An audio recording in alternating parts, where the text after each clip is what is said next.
E se você fosse burro o suficiente, em vez de curtir 200 milhões de reais que você arduamente ganhou depois de participar de 6 jogos mortais, decidisse ir atrás dos organizadores para dar uma lição de moral neles. Essa é a história da segunda temporada de Round 6, que foi lançada neste mês na Netflix. No vídeo de hoje eu vou resumir a trama toda e dar as melhores dicas para derrotar essa série, que por acaso não é assim tão difícil, pois a maioria dos personagens tem o intelecto de uma mão estragado. Se por acaso você não viu meus vídeos derrotando a primeira temporada, já sabe, clica nesse card que acabou de aparecer no cantinho da tela para entender essa presepada toda. Não é segredo para ninguém que a Netflix já confirmou a terceira temporada para 2025, portanto, se você quiser ver o desfecho da série sendo derrotado aqui também, se inscreve no canal para não perder nada e o mais importante, dá o like! Não esquece de dar o like e seguir o canal. A temporada se inicia quando revemos Gi-hun, que desiste de visitar o filho nos States para começar uma jornada de vingança contra os organizadores do Round 6. Ele recebe uma ligação do Darth Vader coreano, que falam de Gi-hun tá nesse exato momento, o que leva o nosso coreano de cabelo rosinha a deduzir que ele foi shippado no momento que foi levado para a ilha secreta. O cara sabiamente retira o dispositivo de rastreamento e a trama pula 2 anos para o futuro, sendo que descobrimos que Gi-hun montou uma mega operação para encontrar o recrutador dos jogos e assim chegar no cabeça da parada. Nesse meio tempo a gente revê Wang, o policial que se filtrou na organização dos jogos e de maneira brutal descobriu que o Darth Vader coreano na verdade era o seu próprio irmão adotivo, nesse caso Win-ho. Como bem a gente viu, o FDP atirou no policial, o derrubando de um penhasco na ilha. Só que Wang é carne de pescoço e não bateu as bolas na queda, sendo encontrado dias depois por um pescador, que eu vou chamar de Capitão Bigode. Ao acordar do coma, ele revelou a existência dos jogos doentios pro chefe de polícia, porém, como Wang não tinha nenhuma prova física daquilo, o cara foi ridicularizado e praticamente teve que se contentar em trabalhar como guarda de trânsito. Nas horas vagas, Wang explora o mar com o Capitão Bigode, na esperança de encontrar a ilha onde os próximos jogos vão acontecer. Infelizmente, nesses 2 últimos anos, o mar não tem estado para peixe, e assim Wang não conseguiu chegar nem perto de seu objetivo. O Capitão Bigode fala pro cara largar a mão, o que Wang finalmente decide fazer. Cria vergonha, cara, vai trabalhar. Voltando para Gi-hun, a gente vê que ele alugou uma pousada para servir de base de operações, onde ele se encontra ocasionalmente com Kim, o líder dos agiotas para quem Gi-hun devia uma grana preta antes de ter entrado nos jogos. Depois que ele saiu vencedor, Gi-hun fez questão de pagar a dívida e assim contratou Kim para que ele e seus capangas vasculhassem as linhas de metrô diariamente, com o objetivo de encontrar o recrutador engravatado. Até o momento, os caras só acharam o ar, o que faz Gi-hun se desesperar a ponto de entregar 4 milhões de reais pro agiota triplicar o número de capangas e dessa forma conseguir achar o lazarento. Olha só, se Gi-hun tem uma fortuna de mais de 200 milhões de reais, ele pelo menos poderia ter usado a grana para contratar um hacker. Se ele tivesse localizado as pessoas mais falidas da cidade de Seul, elas com certeza estariam na mira da organização do mal, justamente por estarem desesperadas para pagar as contas. Sabendo disso, o hacker também poderia ter calibrado a busca para encontrar pessoas que apenas usavam o metrô para se locomover e não tivessem um carro, já que esse era o mesmo método que o recrutador utilizava para fazer a oferta para eles. Diante disso, tudo que Gi-hun precisava fazer era ter colocado os agiotas para seguir as pessoas com esse perfil, já que mais cedo ou mais tarde elas seriam abordadas pelo recrutador dos jogos. Pelo menos seria bem mais eficiente do que ficar zanzando pelas infinitas linhas de metrô da capital. Não sei não, isso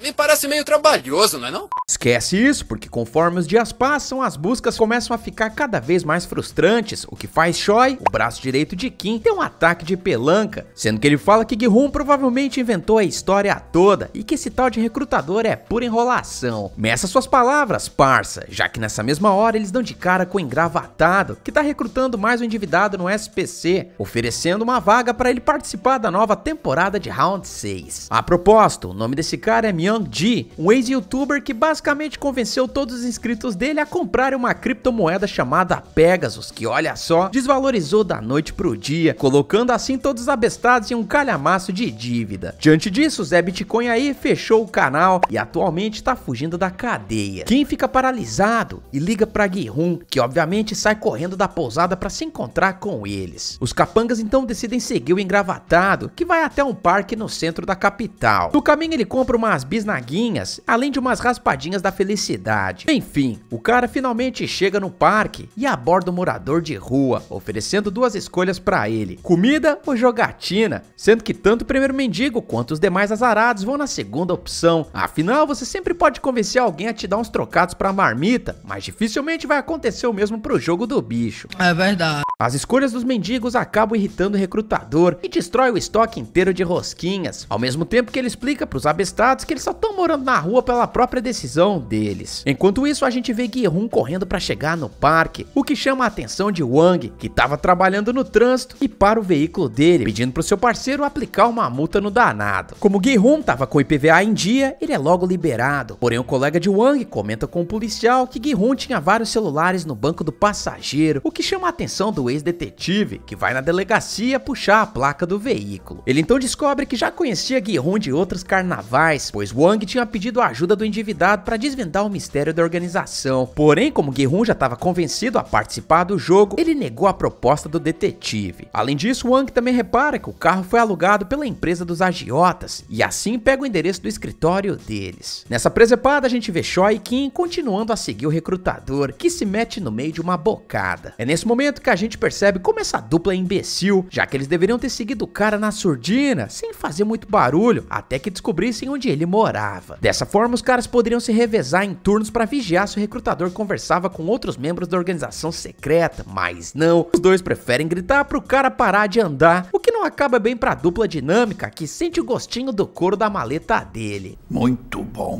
Outra coisa, você vai seguir um cara extremamente perigoso sem ter uma pistola pra meter bala caso as coisas saiam do controle? Você pode até dizer que as armas de fogo são bastante controladas na Coreia do Sul, mas mano, é sério que um bando de meliante desses não conseguiria comprar uns ferros no mercado paralelo? Dane-se, porque quando Gi-hun chega no lugar, ele percebe que a dupla dinâmica foi feita de refém pelo recrutador, que agora tá tinindo pra fazer um joguinho doentio com eles. O cara propõe que os agiotas joguem pedra, papel, tesoura com as duas mãos, enquanto ele vai se divertir com a roleta russa, colocando uma bala na arma, o que significa que as chances deles se darem mal é de 1 em 6. O que derrotar essa situação era muito simples, bastando que os dois aí combinassem através do olhar e da gesticulação de apenas jogar símbolos iguais, como por exemplo, pedra e pedra. Dessa forma, eles sempre empatariam, e como não haveria um perdedor, o recrutador do mal não poderia girar a roleta russa. Agora, supondo que os amigos aí não sejam tão amigos assim, e que a prioridade deles seja apenas sobreviver, a melhor chance que cada um tem é fazer símbolos diferentes com cada mão, por exemplo, pedra e papel. Dessa forma, a probabilidade de vitória é de 67%. O que você não deve fazer, sob hipótese nenhuma, é usar o mesmo símbolo nas duas mãos, por exemplo, pedra e pedra, já que assim a sua chance de vitória cairia para 33%.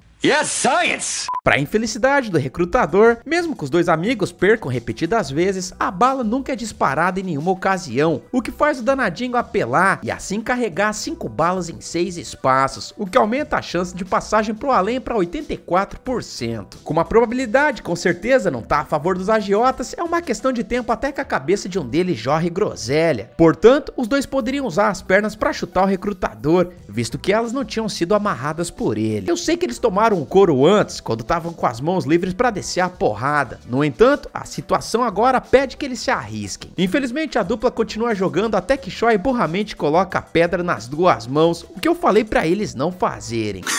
Mas que idiota. Já Kim optou por papel e tesoura, o que significa que ele foi o vencedor. No entanto, algo inesperado acontece, pois Kim não tira uma das mãos quando o recrutador pede. Afinal, ele aceita se sacrificar pelo amigo, e ao ser desclassificado da brincadeira, tem a cabeça pipocada pelo engravatado do mal. Depois disso, nós revemos Wang, que invade o escritório dos meliantes, sendo que ao adentrar o local, ele encontra o cartão da organização do mal, o endereço da pousada de Gi-hun e... pistolas? Peraí. Se os agiotas tinham armamento no escritório, por que Choi e Kim não levaram algumas enquanto estavam seguindo o recrutador? Dessa forma, eles poderiam ter atirado na perna do danado assim que ele começou a lutar Saiksedar, o que evitaria a passagem de Kim pro além. Enfim, o episódio corta pra Gi-hun, que ao chegar na pousada dá de cara com o recrutador, que pergunta o que o cara quer. O nosso herói então explica que quer trocar uma ideia com Darth Vader coreano de homem pra homem, porém o recrutador fala que Gi-hun pode passar a mensagem pra ele. É aí que o pau tora, pois Gi-hun fala que quer conversar pessoalmente com o chefe da organização, já que na opinião dele, o engravatado aí não passa de um cachorro. Tu não é nada pra mim, tu não é nada, tu é um zero à esquerda. Ah, rapaz, é aí que o recrutador pega a pilha e devolve a gentileza, dizendo que Gi-hun é um lixo total e que ter ganhado o jogo não o torna uma pessoa especial. O cara então decide fazer terapia gratuita e revela que começou a trabalhar para a organização do mal desde muito novo, sendo que ele era um dos guardas da ilha. Certo dia ele ficou responsável por finalizar um dos perdedores do jogo, e foi aí que ele descobriu que se tratava de seu próprio pai, que tinha o abandonado quando ele era pequeno. Sem misericórdia, o recrutador sentou o ferro na boneca, afinal ele sentia que tinha sido feito para aquele trabalho. Para decidir quem é mais lascado aí, o recrutador propõe que eles brinquem de roleta russa novamente, sendo que não demora muito para a situação piorar, e Gi-hun se vê com 50% de chance de se dar mal. O engravatado então fala para Gi-hun que ele poderia ter dado um tiro a queima-roupa nele e simplesmente ter pegado o contato do Darth Vader coreano que estava dentro do bolso do paletó. Contudo, antes de fazer isso, Gi-hun tem que admitir que ele não passa de um lixo na sociedade. Contrariando a expectativa dele, Gi-hun arrisca e continua o jogo, sendo que a bala não sai, indicando que quem vai sentir o gostinho da pólvora é o agente do mal. Gi-hun então devolve a proposta e fala pro cara atirar nele, já que isso comprovaria que o recrutador sempre foi uma cadelinha da organização dos jogos. Não aceitando isso, o recrutador decide se finalizar. Antes que Gi-hun possa investigar a pista sobre o Darth Vader coreano, Wang invade a pousada e dá voz de prisão pro ex-jogador. Porém ele não contava que Choi estava do lado de Gi-hun, que nocauteia o policial. Choi revela pra Gi-hun que Kim já tá a bordo do Expresso do Além e basicamente é promovido a líder da operação pelo bilionário. Gi-hun então troca uma ideia com Wang e desembucha sobre o plano dele de acabar com a organização do mal, sendo que o policial se oferece para ajudar, pois o objetivo dele é o mesmo. Wang revela que estava infiltrado na mesma época em que Gi-hun participou dos jogos, o que convence o bilionário do valor do policial. Ele então manda Choi contratar mercenários, já que o plano de Gi-hun é invadir a ilha e meter bala nos danados. Para atingir esse objetivo, o cara ficou os últimos 2 anos adquirindo armas no mercado paralelo, o que teoricamente nivela as chances deles ganharem essa guerra. No dia seguinte, Gi-hun visita um coiote que trabalha transportando pessoas da Coreia do Norte para a Coreia do Sul. O motivo disso é que Gi-hun tinha prometido para Sei Byok, uma das finalistas do Round 6, que cuidaria da família dela, sendo que o cara tá tentando trazer a mãe da garota pro país. Na saída, Gi-hun esbarra com uma mulher que parece reconhecê-lo, porém ele dá um perdido e mete o pé de lá. O nome da garota é Nore, uma ex-soldada da Coreia do Norte, que conseguiu a proeza de finalizar a própria unidade dela para escapar daquele país, permitindo que ela atravessasse a fronteira para a Coreia do Sul. O problema é que a mulher foi forçada a deixar a filha de 1 ano de idade para trás. A propósito, como essa mulher é muito boa de tiro, eu vou ter que chamá-la de Rambina. Desde então a Rambina aí vem tentando trazer a filha para a Coreia do Sul com a ajuda do coiote. No entanto, o cara fala para ela que as chances da garotinha ainda estar viva são mínimas. Afinal, Rambina tinha virado inimiga do Estado norte-coreano e geralmente, quando isso acontece, quem acaba pagando o pato são os familiares dos fujões. Atualmente, Rambina trabalha na carreta furacão de um parque temático, sendo que a maior fã do trampo dela é uma doce garotinha, que infelizmente foi diagnosticada com leucemia e agora precisa urgentemente de um transplante de medula. Isso corta o coração de Rambina, que pensa que algo parecido pode acontecer com a filha dela cedo ou tarde. Enfim, Gi-hun-seok é o pai dessa garotinha doente, e ele também trabalha no parque, sendo que o cara é possivelmente o pior pai do mundo, pois ele consegue se perder de uma garotinha de apenas 5 anos de idade a toda hora.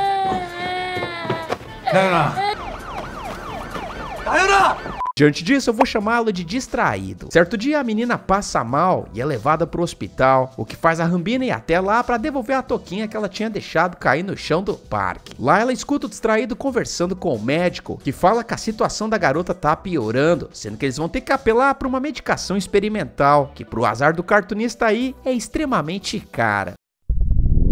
Já se inscreveu no canal? Cadê o like? Enfim, Rambina volta pra casa dela, ou devo dizer, pro carro onde ela mora, bem na hora que ela recebe um recrutador do Round 6, que entrega um cartão pra mulher. Enquanto isso, a gente assiste Wang entrando numa treta com a própria mãe, já que ela sente muita falta do outro filho, nesse caso do Darth Vader coreano. Wang, obviamente, não contou pra mulher que o danado tinha virado um arquiteto de um jogo que daria calafrios em John Kramer. Basicamente, a história é que o Darth Vader coreano foi um militar casca-grossa. Certo dia, Wang foi diagnosticado diagnosticado com uma doença no rim, o que fez Vader prontamente se voluntariar para doar um dos 2 órgãos pro irmão. O problema é que um tempo depois, a esposa do Vader foi diagnosticada com uma doença semelhante. Como o cara já tinha doado um rim, não poderia doar o outro, o que indiretamente causou a morte da esposa. Nesse episódio de Casos de Família, o Darth Vader coreano foi acusado de ter aceitado um suborno, que teoricamente ele tinha intenção de usar para pagar o tratamento da mulher. Isso aí trouxe uma baita vergonha pra família. Desde então, o Vader coreano sumiu no mundo. Enfim, não demora muito pra Choi recrutar um bando de fuzileiros do exército coreano pra brigar de tiro com os organizadores do Round 6, sendo que primeiramente a tarefa deles é garantir a proteção de Gi-hun. Afinal, o cara tinha fuçado no bolso do recrutador e encontrou um convite pra ir numa balada no dia de Halloween pra trocar uma ideia com o vilão. Gi-hun então chama um dentista pra instalar um chip rastreador dentro de um dente falso, que é colocado na arcada dele. O pessoal então parte pra balada, sendo que Gi-hun vai acompanhado de Choi, que pelo menos foi inteligente em comprar uma máscara pra se camuflar entre os clientes da balada. O meu problema com esse plano é que ele é simplesmente estúpido. Primeiro, Choi não deveria ter entrado lá com Gi-hun, sendo que é óbvio que cada movimento dele está sendo observado pelos organizadores. Portanto, ir separado é com certeza a melhor abordagem aqui. Outra coisa que me irritou bastante foi o fato de Gi-hun ter contratado 14 fuzileiros, sendo que se fosse eu nessa situação, mandaria os caras se espalharem e cercarem o perímetro da boate, incluindo as saídas de emergência. Dessa forma, Gi-hun estaria protegido e também possibilitaria que eles capturassem o Vader coreano. Infelizmente, dá tudo errado, pois Choi é nocauteado com uma rajada de choque por um dos organizadores, e Gi-hun é escoltado pra fora da balada. Em uma travessa, Gi-hun vê a limusine do Vader coreano esperando por ele, sendo que ao entrar, o cara começa a trocar ideia com um alto-falante em formato bizarro de um porquinho dourado. Gi-hun então manda braba e diz que Vader coreano não pode tratar as pessoas como se elas fossem descartáveis, porém, o vilão retruca, falando que os jogadores não passam de lixo na opinião dele, e revela que o papel do Round 6 é limpar o mundo ao eliminá-los. Segundo o Vader coreano, os jogadores vão continuar até que o mundo decida mudar, o que irrita Gi-hun profundamente. Mesmo assim, ele acha que vai sair por cima, pois os fuzileiros estão seguindo a limusine, sendo que eu já devo avisar, não vai acontecer, pois um atirador de elite da organização Sinforosa dispara nos pneus dos carros, deixando Gi-hun sem apoio. O cara então saca uma pistola e tenta atirar no motorista, porém ele descobre que a limusine é completamente blindada, tanto por dentro quanto por fora. Se fodeu.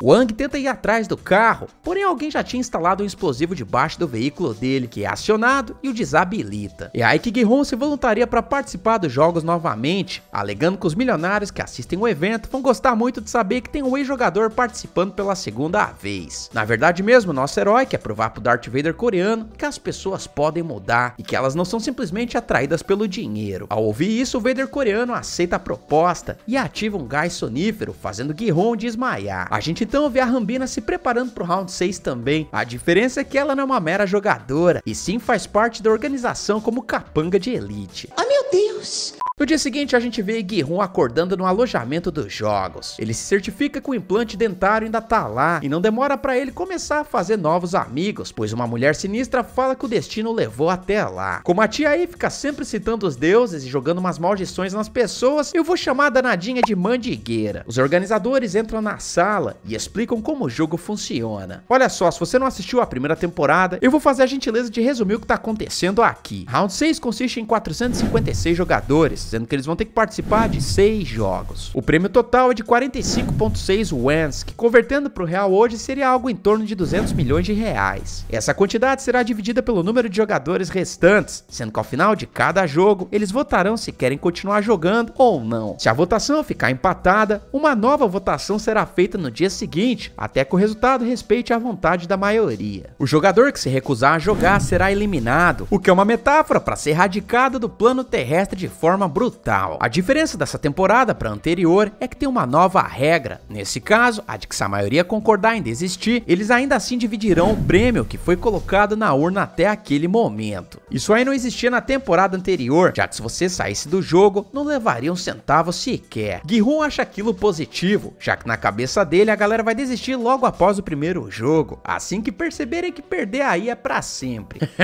Eu tenho as minhas dúvidas. Enfim, a gente também é apresentado aos novos personagens da temporada, sendo que eu vou dar uma pincelada pra acelerar o passo. A gente tem um Emicida asiático que acabou fazendo uma baita dívida em casas de aposta e precisa pagar se não quiser virar isca de anzol. O problema é que a mãe do cara foi atrás e agora também faz parte do jogo. Depois disso a gente tem o Thanos, um rapper coreano que sim, se baseia no personagem da Marvel, o que explica o motivo dele pintar o cabelinho de roxo. Detonar, arrebentar, massacrar, mandar,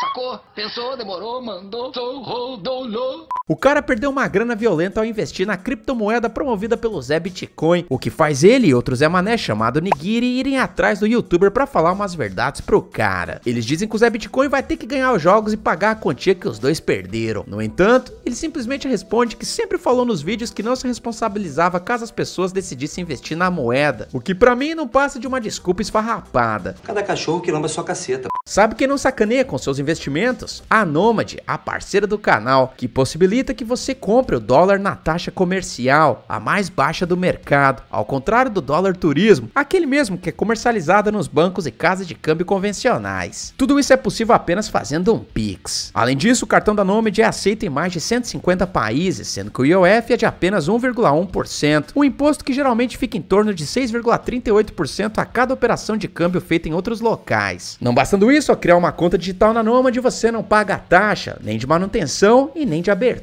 Se você for viajar, investir ou tá querendo guardar dólar para esperar valorizar, você pode abrir a conta baixando o aplicativo no link da descrição e no primeiro comentário fixado. Além disso, usando meu cupom EDNERD, você garante até $20 de cashback e ajuda o canal a se manter financeiramente, pois a gente ganha uma comissão a cada conta aberta. Que demais! Voltando pro vídeo, a gente também conhece Young-Ju, uma mulher trans que no passado tinha sido parte das forças especiais do exército. O problema é que Young-Ju revelou que iria passar pela transição, o que causou a sua expulsão das forças armadas. Não bastando isso, ela logo foi abandonada pela própria família. O objetivo dela agora é ganhar dinheiro suficiente para terminar os procedimentos cirúrgicos. Eu vou ter que chamar ela de porradeira, o que cai como uma luva na personagem.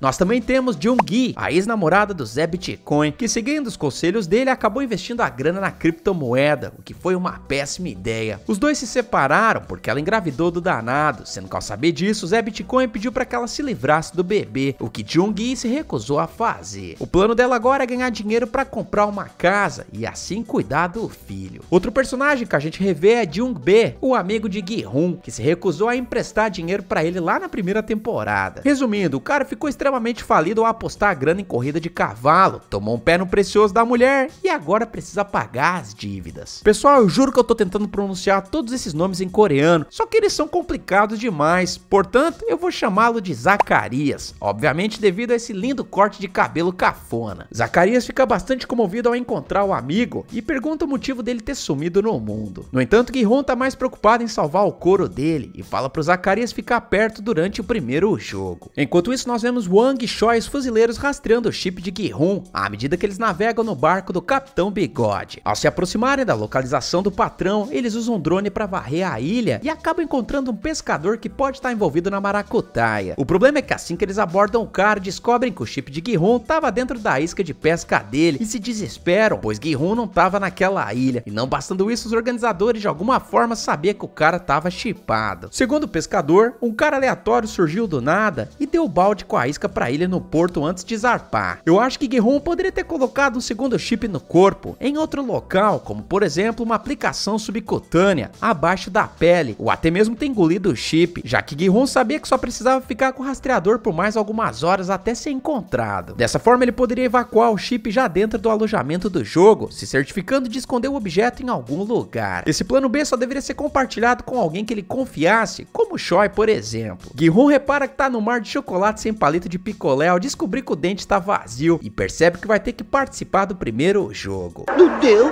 Por falar nisso, adivinha qual é? Se você pensou Batatinha 1, 2, 3, acertou. Pô, cara, de novo, Esse jogo consiste em atravessar um campo de areia de uma ponta a outra em 5 minutos. Contudo, assim que essa boneca do capeta virar o rosto na direção dos jogadores, eles devem ficar completamente parados se não quiserem ser pegos pelos sensores nos olhos dela, o que não vai acabar muito bem se acontecer deles mexerem um músculo sequer. Enfim, antes da prova começar, Gi-hun toma a dianteira e tenta avisar todo mundo sobre o perigo, só que os outros jogadores acham que o cara tá dando apavoro pra eles desistirem e assim ficar com o prêmio todo. Mesmo com desdém, Gi-hun comanda o jogo, impedindo assim que os lazarentos sejam alvejados por atiradores de elite secretamente posicionados acima do campo de areia. O que a primeira coisa que eu faria aqui seria usar as paredes do campo, já que quanto mais velho você for, mais difícil é manter o equilíbrio em situações estressantes como essa. Dessa forma eu teria uma superfície de apoio, evitando tremer o corpo. Outro risco evitado é o de você tropeçar em alguém ou ser derrubado por jogadores apavorados. Outra solução seria ficar atrás de todo mundo, já que assim eu teria vários escudos humanos na frente que bloqueariam os sensores da boneca. Tudo vai bem, até que uma garota se desespera com uma abelha que pousa no pescoço dela, o que faz a danada se mexer igual uma treslocada e assim ser eliminada do plano terrestre. Não bastando isso, essa tia doida aí olha pra baixo e se desespera, sendo que já fazia uns 2 minutos que a garota tinha ido de base. Enfim, ela e mais uma porrada de Zé Ruela dão um ataque de pelanca e são devidamente eliminados também. Percebendo que a parada é bem real, Thanos decide subverter a realidade e assim ingere uma jujuba alucinante que estava escondida dentro de um crucifixo. Eu não sei não, mas o fato dos organizadores deixarem o cara ficar com esse objeto me parece conveniente demais. É como se os roteiristas precisassem que isso acontecesse durante a história. Furos de roteiro. Dane-se, porque enquanto Gi-hun dá o sangue pra enfileirar as pessoas em fila indiana, o Thanos tá pouco se lascando e ainda ferra a vida de mais 3 pessoas que ele gentilmente empurra no chão. Outro cara fica em choque e quando uma menina é alvejada ele se mexe também, sendo que um atirador dispara na perna do cara, indicando que ele não queria que o jogador se ferrasse de vez. Quem não gosta dessa ineficiência é a Rambina, que resolve terminar o serviço por ele. Além disso, ela repara em outro jogador, nesse caso distraído, que entrou no round 6 pra poder pagar o tratamento da filha. Enfim, Gi-hun e companhia cruzam a linha de chegada antes do tempo acabar e voltam pra dentro do alojamento. O Zacarias então pergunta como o amigo sabia que tudo aquilo iria acontecer, sendo que Gi-hun explica que já tinha participado do jogo 3 anos atrás. É então que chega a hora da votação em que os jogadores decidirão se vão continuar na brincadeira ou não. A maioria obviamente está decidida a sair do jogo, porém alguns votos subitamente mudam de opinião assim que a verdinha começa a ser derramada dentro da urna. Gi-hun então resolve contar toda a história da primeira temporada e até tenta convencer a galera a votar pra acabar com o jogo. Só que, mano, os argumentos deles são tão rasos quanto aquele coleguinha de grupo de trabalho escolar que não ajudou em porcaria nenhuma e que só servia pra segurar a cartolina. O que eu quero dizer é que ele deveria ter sido extremamente claro sobre o desfecho do round 6, revelando que a última prova que ele fez no passado consistia em eliminar os outros na porrada. Se ele tivesse explicado pros demais participantes que apenas uma pessoa sairia vencedora, talvez conseguisse reverter a situação. Outra coisa que ele poderia ter feito era ter utilizado a melhor estratégia de campanha política no Brasil, e eu me refiro a oferecer aquela graninha pra virar votos a favor dele. Pensa comigo, se Gi-hun tivesse oferecido 3 bilhões de yuans para que 10 pessoas virassem o voto, cada uma delas ficaria com 300 milhões, que é mais ou menos a dívida média dos jogadores. Infelizmente o cara foi lerdo, porque ele se prolonga muito no diálogo, e assim os organizadores têm que intervir, falando que o cara não pode mais atrapalhar a votação. Por falar nisso, as pessoas que votam para não continuar no jogo ganham um adesivo com o símbolo X, enquanto as outras recebem um adesivo com o círculo. Depois de vários minutos, a votação empata, sendo que a decisão fica a cargo do jogador número 1, que pro desgosto de Gi-hun, vota pro jogo continuar. E aí que uma revelação bombástica acontece, já que o desempatador é ninguém mais, ninguém menos do que In-ho, ou devo dizer,